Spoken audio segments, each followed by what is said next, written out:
Hey guys, NDSU Soil Health Bus Tour Day 1. Um, this went fantastic. It was super fun. Great day.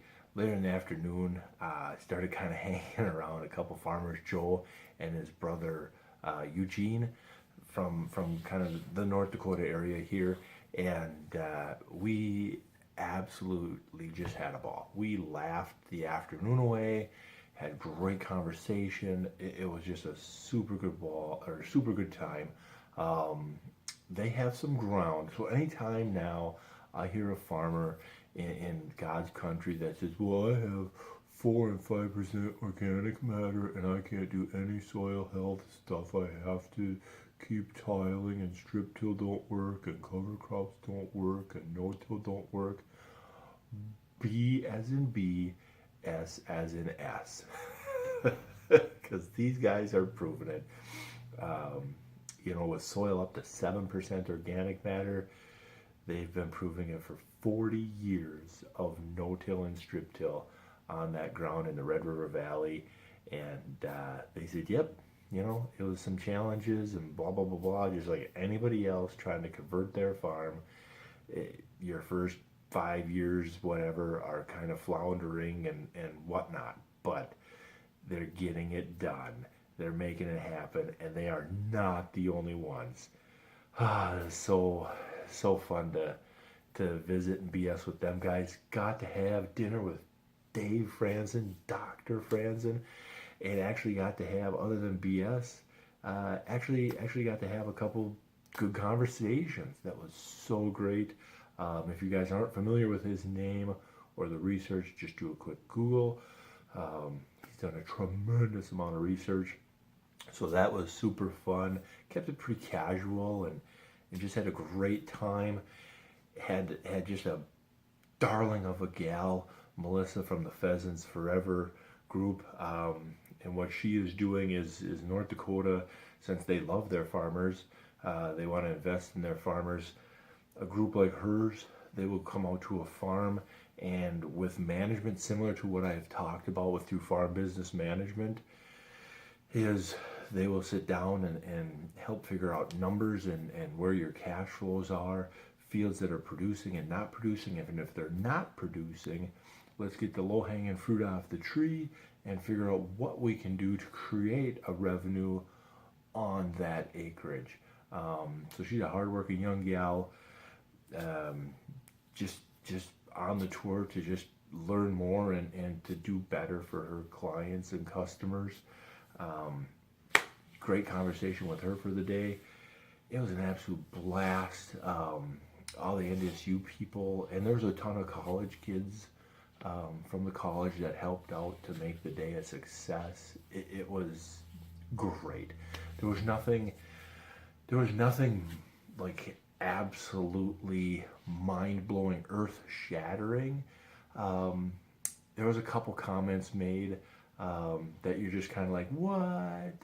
So there was some moments that yep, they kind of really made you think about what the heck is going on up here.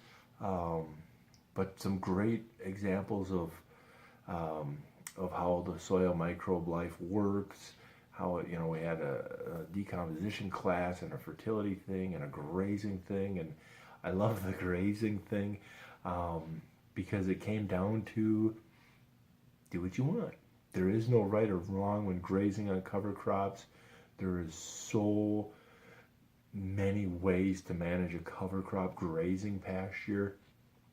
We were looking at a cover crop pasture that had 6,000 pounds of matter per acre for the cattle to graze on versus the grassland that's burning up and has maybe 1,000, 1,500 pounds on it.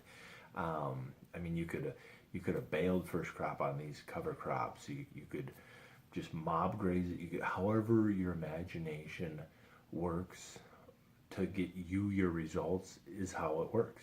There is no set rule like, well, you need to move the fence every 3 days and you need to give them this much. No, if you want them to graze right down to the ground, you do what you want to do, and it's still right. So it was kind of fun there that cattle can be that simple. Some of the guys talked about weaning, how simple weaning can be is when the calves are in that great of an environment, they almost wean themselves. The gains and the growth of the little fats on the cover crop, hearing some of the other people's testimony on that was reassuring for what I want to do. Gave me some hope and positive encouragement versus a lot of the locals always reminding me that it won't work here. So that was the best part of the day, is just spending a day with people who agree and want to make this a success. To Abby Wick and all the other people that ran the show, it was a fantastic show. Even if you wanted nothing to do with soil health, pay the $20, come on out next year and just meet them at the lunch spots. Lunch was fantastic. Of course, it was a big roast. I mean, let's be honest, this is beef country. Fabulous roast for lunch, and then an awesome chicken dinner with serve yourself ice cream and some apple thing. And yeah, I got my money's worth out of that free dinner, I'll tell you. Oh, my tummy. Oh, I was hurting for a little while. But just an awesome dinner, great camaraderie, good classes. So I got a little bit of footage from the day. I'm just going to play that and link that on here. And then, like I was saying, the North Dakota is not just the Red River Valley of just, 1 foot per mile of fall. You get out here by Valley City, it's just gorgeous country. It gets kind of rugged, but it is just gorgeous country. But yeah, great time. We'll do it again in a couple years or whatever. Whenever I have a list of questions, I will be doing this again. Yeah, it's just a fun time, just a super fun time. So let's roll clip, as they say, on the big Hollywood people. What we have, and everybody see, this is very important. Here we have basically 3 different kinds of residue represented. So these purple Skittles, whatever color that is, I don't have very good vision. Purple Skittles are, so think of that as a carbon, a unit of carbon, a carbon atom. The green is obviously nitrogen, like nitrogen, right? So, as we know, different types of crops, different types of plant parts, different types of residue have different carbon to nitrogen ratios, and it has everything to do with their physiology. And so if you think of corn or wheat or really large plants, they typically have a lot more carbon because they need that structural support to grow big and tall. So they have less nitrogen, more carbon. So this type of residue here has a carbon to nitrogen ratio of 60 to 1. 60 units of carbon to 1 unit of nitrogen.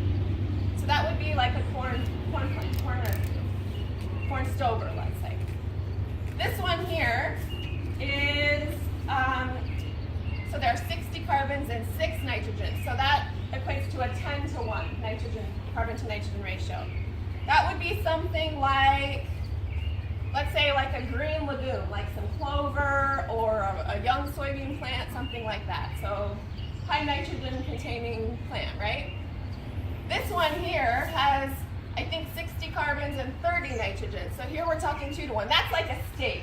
That's like as much protein as you get. That's like a mouse carcass out in the field, okay?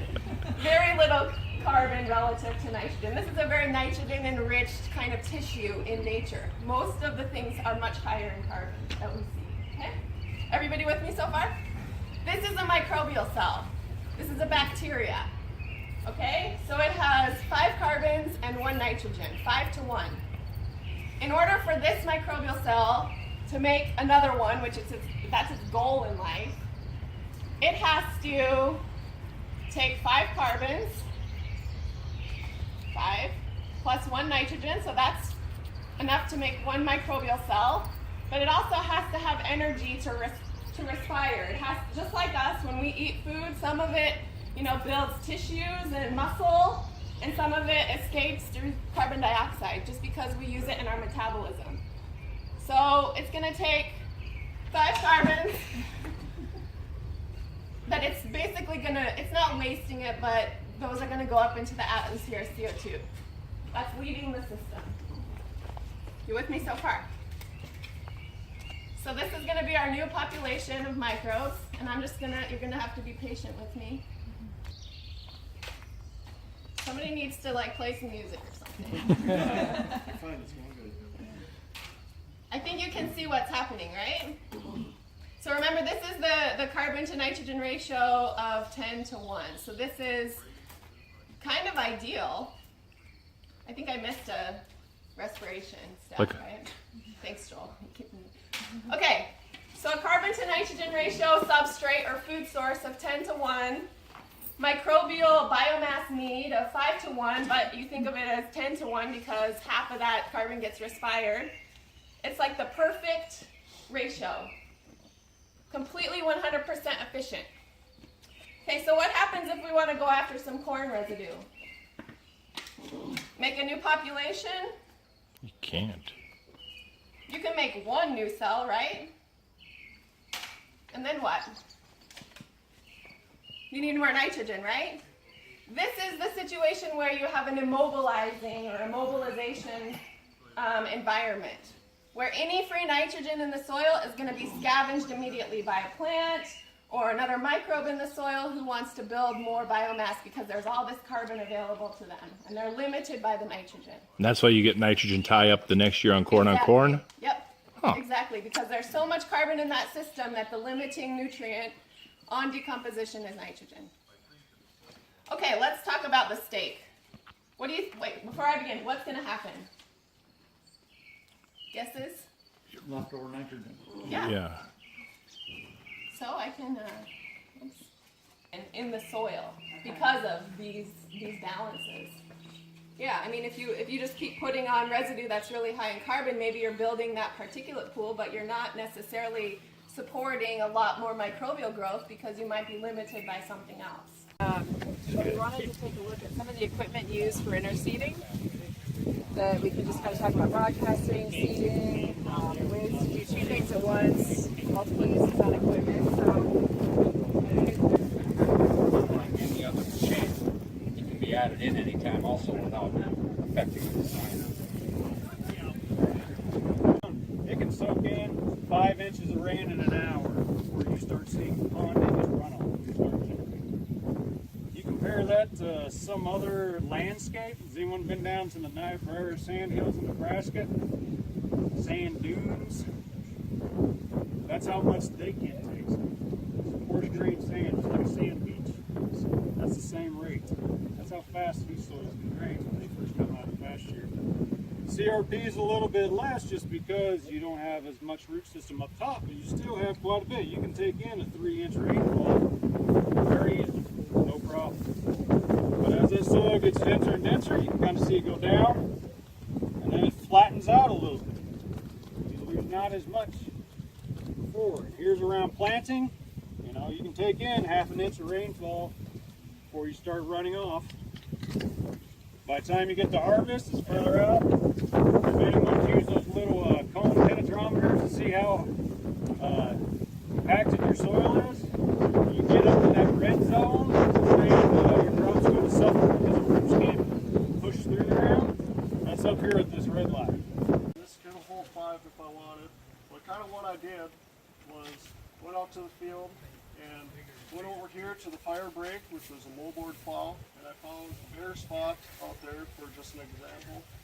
And I flipped the pan over and I pounded it into the ground and dug it out, popped it back out, and I had to flip them back over again into a different pan so they're right side up. But this is moldboard plow. This is from a CRP field. This is from this field here, but in between the corn rows. And then this is from no-till field. There's a wheat field up here right north of this field, half a mile north. And it's been, what, 15 years no-till or so? Yeah, for longer. Okay, or longer. It's a long-term no-till. And so what I did, collected the soil pans and got this all set up. And we've run 2 inches of rain over this so far, just make sure everything works. And what you'll see is these front buckets are for runoff off the surface of the soil, and then the back buckets are for infiltration through the pan. Because these pans, they do have a bunch of holes in them, so the water can flow through the soil, through the holes, and into the buckets. We'll get it started going here. We're going to go for a little bit. The nice thing on these is you can kind of get a chance to see what would happen during a pretty heavy rainfall event.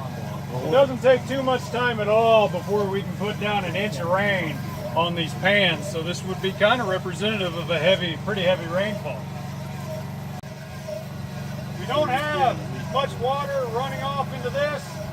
A little bit here, a little bit here, but look at this one. Even so far. All that runoff and all the soil that's coming out with it just after a few moments. Versus you look at the back ones, you're already getting that drainage down deeper into the soil in that CRP like what we talked about. All that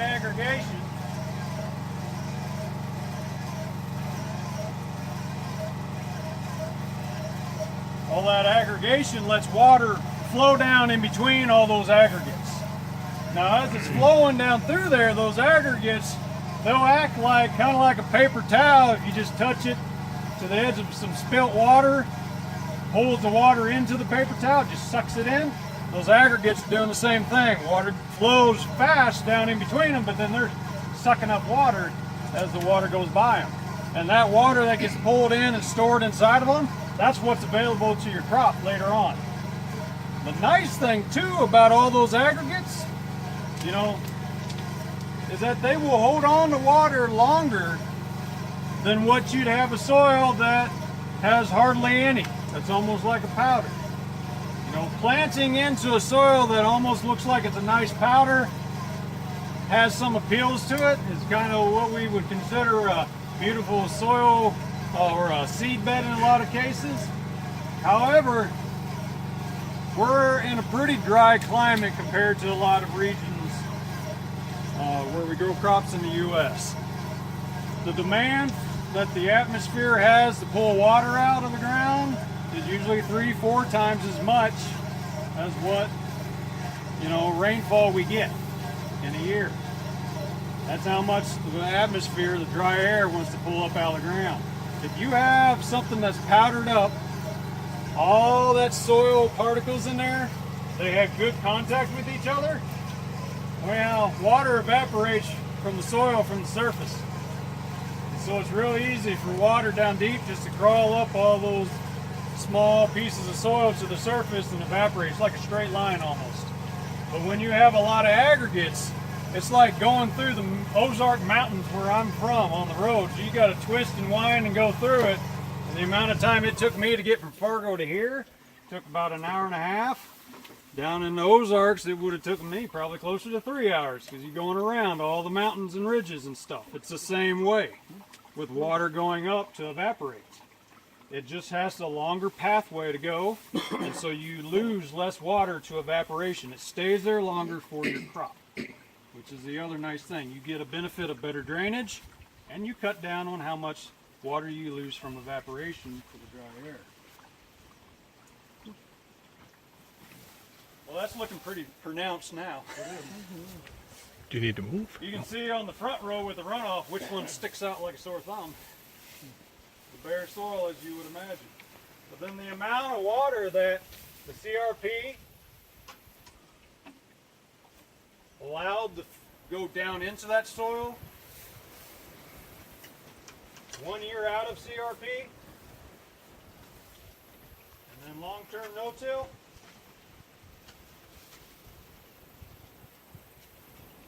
that's a lot of water to get down into the ground.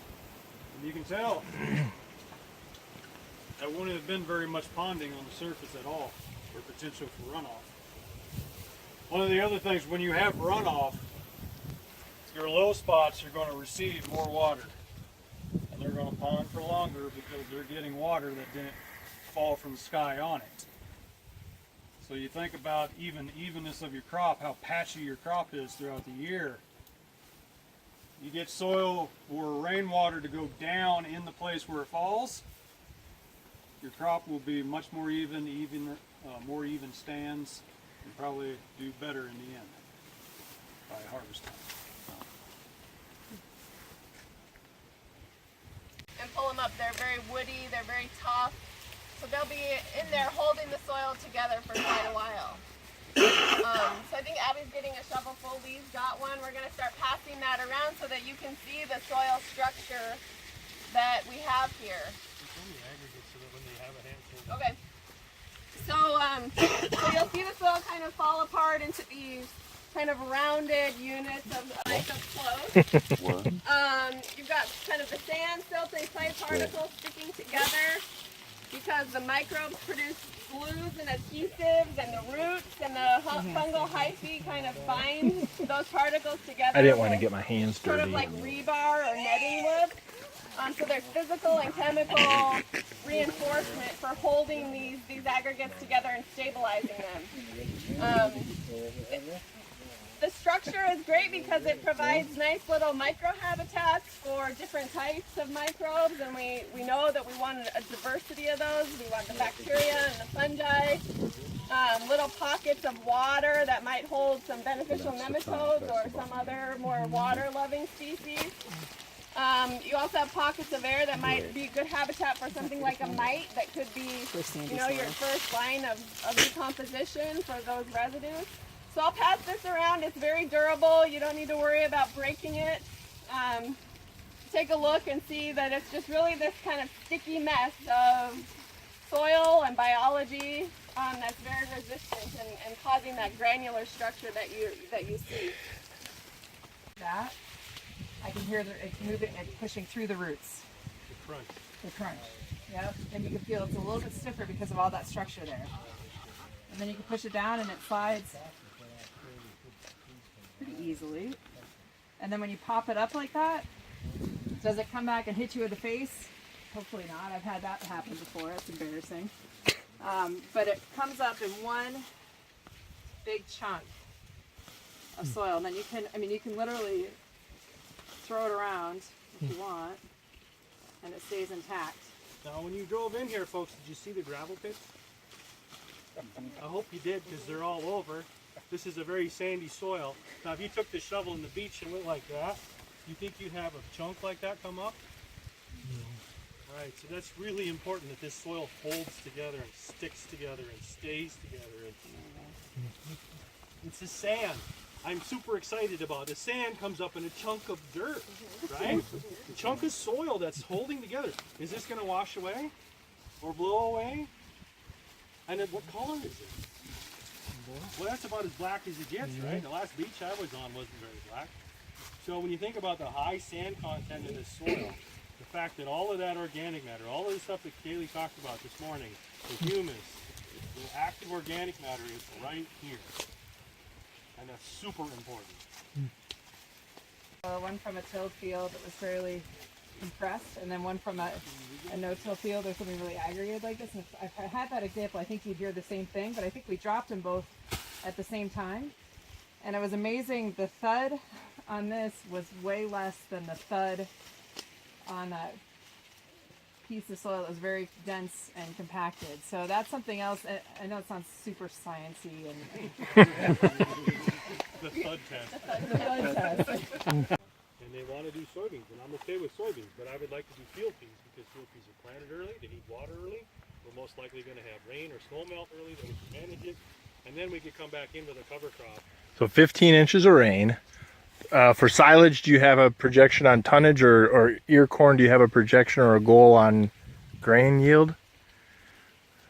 Most times we can get 150 on first year CRP, depending on the rain and depending on the ground, it can be more.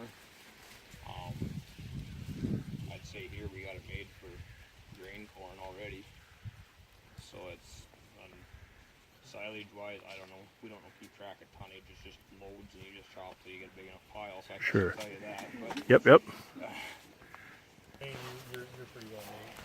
150 bushel corn on 15 inches a year. That's pretty efficient water use.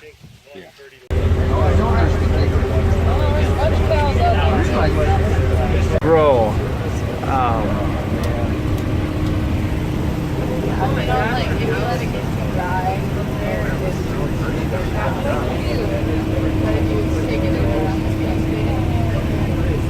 Obviously, I've never been on this road.